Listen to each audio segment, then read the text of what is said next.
The surprise impact of H6 is going to be considerable on your opponents, and they may feel provoked by it and try to play the most aggressive moves possible.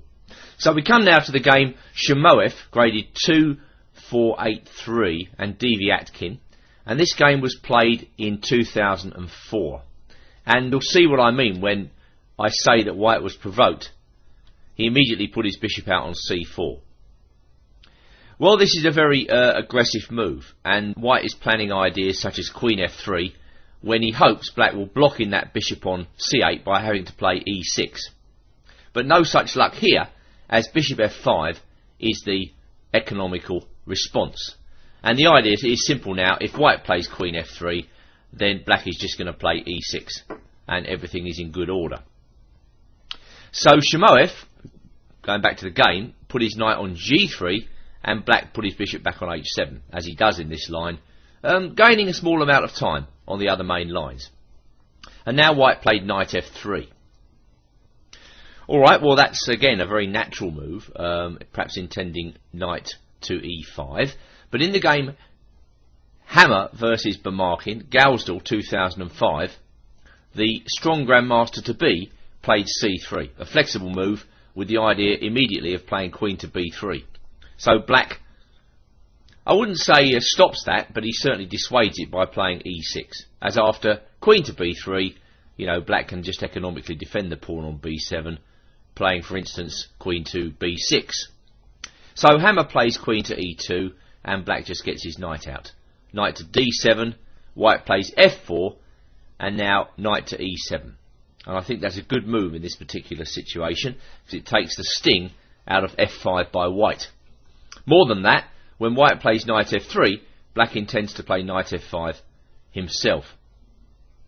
Now it may look as though white is building up some sort of developmental edge here, but black's position is rock solid, and it's rather difficult for white to take this position any further. For instance, Hammer plays his knight into e5, and black just continues to catch up with development after bishop d6. White's problem, and hopefully, well, from his perspective, his strong point, is the pawn on f4. It's blocking in the natural development of the bishop on c1. So whilst the pawn does give white some attacking chances on the king side, it also hinders him to an extent. Hammer castled, black went queen e7, white went queen f3, and seeing that white was just kind of stuck for a plan in many ways, black now decided to castle short. Just going back a couple of turns, black could also consider castling long in this position at some point. But queen f3 castles is perfectly reasonable for him. White played bishop e3, black played knight b6, bishop b3, and Bamarkin put his knight on d5 with a very reasonable position. And it's a position black went on to win in 60 moves.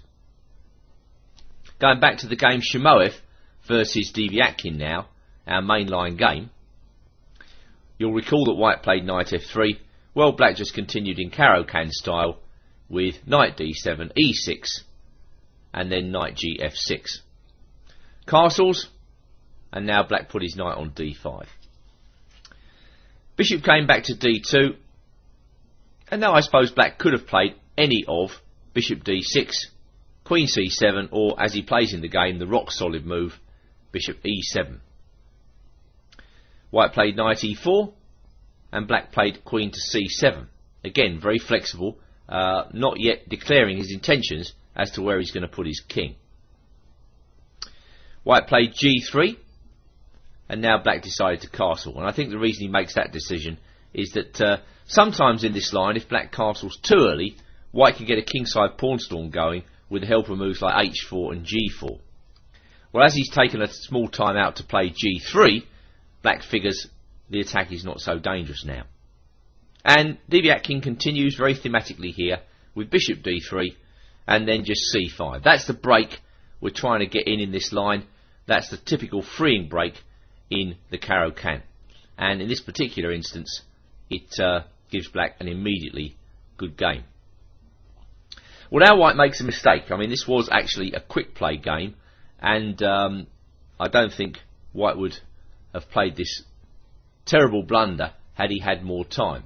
King b1, yes, that's one natural move too many. I mean, I think black is equal however white plays in this position. Maybe white should just acquiesce to a series of trades after, for instance, knight takes c5. But that's not going to lead to very much in this position. Black can just take everything off, bishop takes c5 or knight takes c5. There might be a trade on h7, but white isn't really getting anywhere at all, and black will have plenty of counterplay against the white pawns on c2 and f2. But in the game, going back, king b1's a catastrophic mistake and walks straight into c4 when white is losing a piece in broad daylight. He has to take that pawn, then black takes on e4, and oh dear me, after queen takes c4, suddenly white is completely lost. So he tried bishop takes h6. I mean, I think that's probably a good decision. You know, when you're losing, you might as well try something like this, a confusing sacrifice. But Deviatkin steers the game confidently to victory here. After f5, white brought his queen back to e1, bishop to b4, c3, and now the crunching return sacrifice, bishop takes c3. And if you were wondering why white didn't take on e6 earlier, it was probably because of this continuation, queen to b5, and then rook to f6. With everything conveniently protected, no checks for white, and white facing the firing squad against his own king. So, taking all these aspects of the game into consideration, Shamoev resigned. Going back then to h6 one more time, my conclusion on bishop c4 is that it must be shown respect, but there's absolutely no reason why black should not stick to the game plan of economically developing his bishop and then carrying on in normal Caro-Kann style with e6 and knight d7. Black's position in this line is rock solid. I'm going to show you a game now that Deviatkin played against another grandmaster, Konstantin Maslach, played in 2006, and you don't find many all grandmaster clashes in this variation. So let's just see what happened in this encounter. As usual, white played knight c3, black took. Now this waiting move h6, and Maslach played knight to g3. So we've seen knight to f6 in this position before, but in this game Deviatkin played a very interesting move here, h5. A very aggressive move, and it's based on the point that white can't take that pawn because of queen a5 check, winning the knight on h5. This is a motif that crops up in a moment as Maslach plays bishop d3, and he does this to prevent the bishop coming to f5, or so he thinks after h4. But imagine his surprise when Deviatkin is able to play this move anyway. And this introduces us to a trick in this line which, well, can certainly be considered. So queen a5 check, winning the bishop back. Black has got the light square bishops off the board, which should be quite favourable for him. And that pawn on h4 has a cramping effect on the white king side. White played queen b3. Okay, so he's trying to take advantage of the fact that b7 is weak. Deviatkin brings his queen across to b5. Again, an interesting move. White could trade, but that gives black very good control over the squares c4 and d5. c4 by white, queen takes b3, a takes b3, and hey presto, after knight f3, knight d7, black has again emerged from the opening with a pretty good position. Incidentally, as going back, I wonder whether black could have prefaced knight d7 with the move h3, g3, and now knight d7, trying to puncture a hole in white's king side. But knight d7 is of course very reasonable. White played h3, bishop e7, bishop f4, and now the knight came out to h6. Another slightly idiosyncratic point of this variation, black's delayed knight f6, so he's planning to bring that knight to f5. White doesn't like that and plays bishop takes h6, rook takes, and now knight to f4. So this is about as unorthodox as it gets in the Capablanca variation, or in our improved version of it, and black can't be worse in this situation. He's got the better pawn structure, he's got a bishop against a knight, and the white position really is only geared up to a kind of equality here, if white can achieve that. So Deviatkin plays a6. I suppose the question we're interested in is, how does black start to play for a win from this position? Well, let's just see. White plays knight d3, and now black covers e5 by playing f6. Rook he1 was answered by king f7, getting off the file, and white plays rook a d1. So I guess white's looking to some move like d5 at the right moment to try and bust things open. But black goes g5. And the point of this is that perhaps black is even thinking about a kingside attack here. At the very least, he takes away squares from the white knights. King f1 was answered by rook h8, knight d2, and now rook a d8. So it looks as though black is settling for a kind of trench warfare here, where he certainly can't be worse. Rook de1 was answered by knight f8, and knight d c5 by the interesting move b6. I guess that's based upon the idea that if white takes on a6, the knight is actually trapped in there. Black would just go rook takes d4. Knight goes to a4, b5, knight comes back to c5, and now we get this sequence. Rook takes d4, knight takes a6. White thinks he's played this capture in improved circumstances because, of course, if he wants to now, he can come back to c5. But, of course, black can take on c4. Knight comes to d2, and now black plays e5. So we've seen this before, the idea that black's got this kingside pawn majority now. This has a very cramping influence on white's position. b4 by Maslak, knight f4 by Deviatkin. Rook c1. Well, that looks rather poor, but the problem is for white that his rook is now tied down on e2 to the defence of the knight. So, as far as I can see, white's losing material by force, and now once again we're treated to a nice technical performance by Deviatkin as he gradually realises his extra exchange.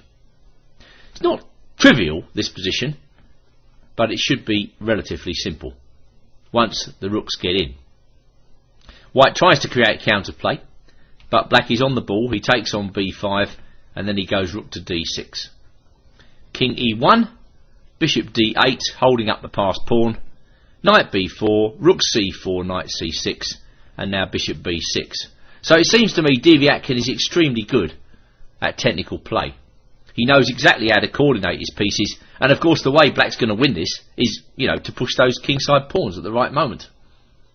And this is exactly what black does. So Deviatkin has managed to create a whole series of similar games in this line. He gets to middle games, he understands perfectly, and then he outplays his opponent. And this is exactly what happens here, even against a skilled grandmaster. Bishop c3, rook c2, and now there were a series of trades. This really should be a trivial win for black. He takes on f3, king comes to d6, observing the knight and passed pawn, king e3, and now it's a question of activating the rook, which is exactly what black does, and it suddenly becomes a lot easier after rook h2. Knight d4, rook takes h3, black gets his passed pawn, king comes to c5, king f2, the rook gets out. It's just a question of time. Rook comes back to e5, knight h6, and white goes the exchange and a pawn down. So the rest of this game is fairly easy to understand. Black is just completing the technical exercise. He gets his rook on a diagonal opposition square to the white knight, taking away the tactics. In comes the king. Nice and easy does it. There's a check, driving the king back. In comes the king, slowly but surely. There's nothing that white can do. And it's no surprise that the king ends up getting mated. There we are. Nice satisfying end. So that was another way, going back to the opening, to play against knight g3. Obviously you can settle for knight f6 in this position. But h5 is a very interesting and sharp alternative. Possibly h4 is another try for white in this position.